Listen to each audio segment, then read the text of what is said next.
द्विषष्टितमः सर्गः वनपालप्रदर्शनम्। तानुवाच हरिश्रेष्ठो हनुमान् वानरर्षभः अव्यग्रमनसो यूयं मधुसेवत वानराः अहमावारयिष्यामि युष्माकं परिपन्थिनः।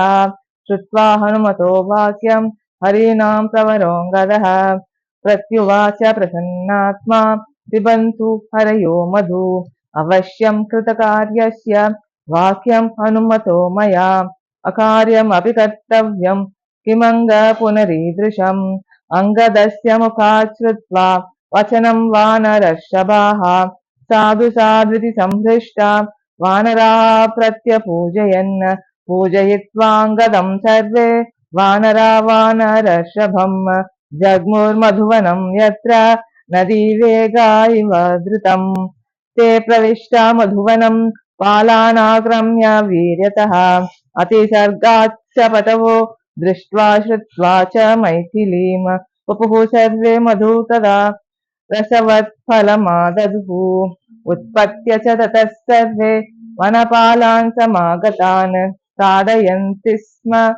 शतशः सक्तान् मधुवने तदा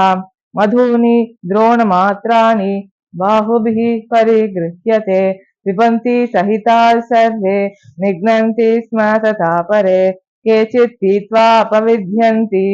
मधूनि मधुपिङ्गलाः मधुचिष्टेन केचिच्च जग्मुरन्योन्यमुत्कटाः अपरे वृक्षमूले तु शाखां गृह्य व्यवस्थिताः अत्यर्थं च मदग्लानाः वर्णान्यास्तीर्य शेरते उन्मत्तभूता प्लवगा मधुमत्ताश्च हृष्टवत् क्षिपन्ति च तदान्योन्यं स्खलन्ति च तथा परे केचित् श्वेलां प्रकुर्वन्ति केचित् कूजन्ति हृष्टवत् हरयो मधुना मत्ताः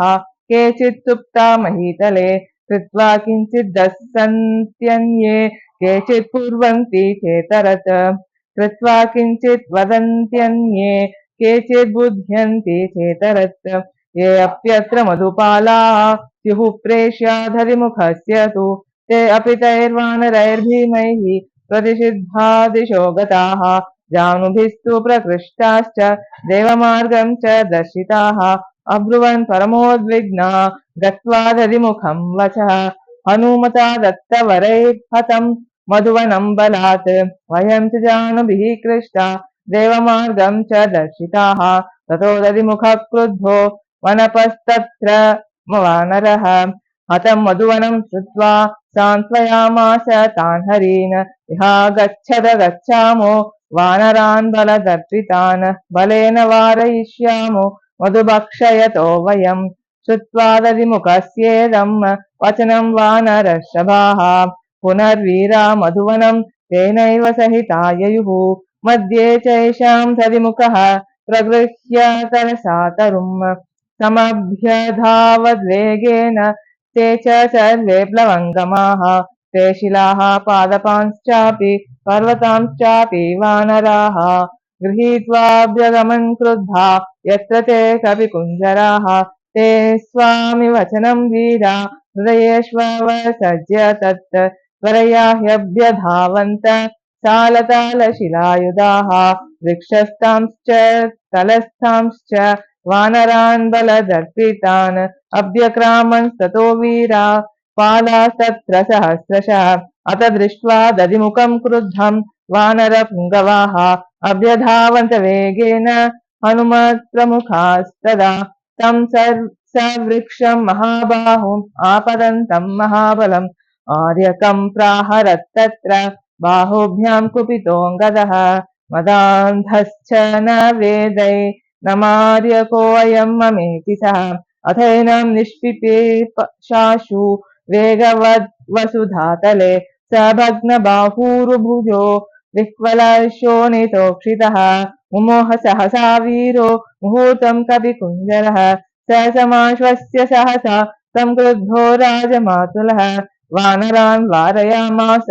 दण्डेन मधुमोहितान् स कथञ्चित् विमुक्तस्तैर्वानरैर्वानरर्षभः उवाचैकान्तमाश्रित्य भृत्यान् स्वानुसमुपागतान् एते तिष्ठन्तु गच्छामो भर्तानो यत्र वानरः सुग्रीवो विपुलग्रीवः सह रामेण तिष्ठति सर्वं चैवाङ्गदे दोषं श्रावयिष्यामि पार्थिवे अमर्षि वचनं श्रुत्वा घातयिष्यति वानरान् इष्टं मधुवनं ह्येतत् सुग्रीवस्य महात्मनः पितृपैतामहं दिव्यं देवैरपि दुरासदं स वानरानिमान् सर्वान् मधुलुब्धान् गतायुषः घातयिष्यति दण्डेन सुग्रीवः सुहृज्जनान् वध्याह्येते दुरात्मानो नृपाज्ञापरिभाविनः अमर्ष प्रभवो रोषः सफलो नो भविष्यति एवमुक्त्वा दधिमुखो वनपालान् महाबलः जगाम सहसोत्पत्य वनपाले समन्वितः निमेषान्तरमात्रेण स हि प्राप्तो वनालयः सहस्रांशु सुतो धीमान् सुग्रीवो यत्र वानरः रामं च लक्ष्मणं चैव दृष्ट्वा सुग्रीवमेव च समप्रतिष्ठां जगतीम् आकाशान् निपत्पातः सन्निपत्य महावीर्यः सर्वैस्ते परिवारितः हरिर्दधिमुखपालैः पालानां परमेश्वरः सदीनवदनो भूत्वा कृत्वा शिरसि चाञ्जलिं सुग्रीवस्य शुभौ मूर्ध्ना चरणौ प्रत्यपीडयत् इति श्रीमद् रामायणे सुन्दरकाण्डे 3षष्टितमः सर्गः।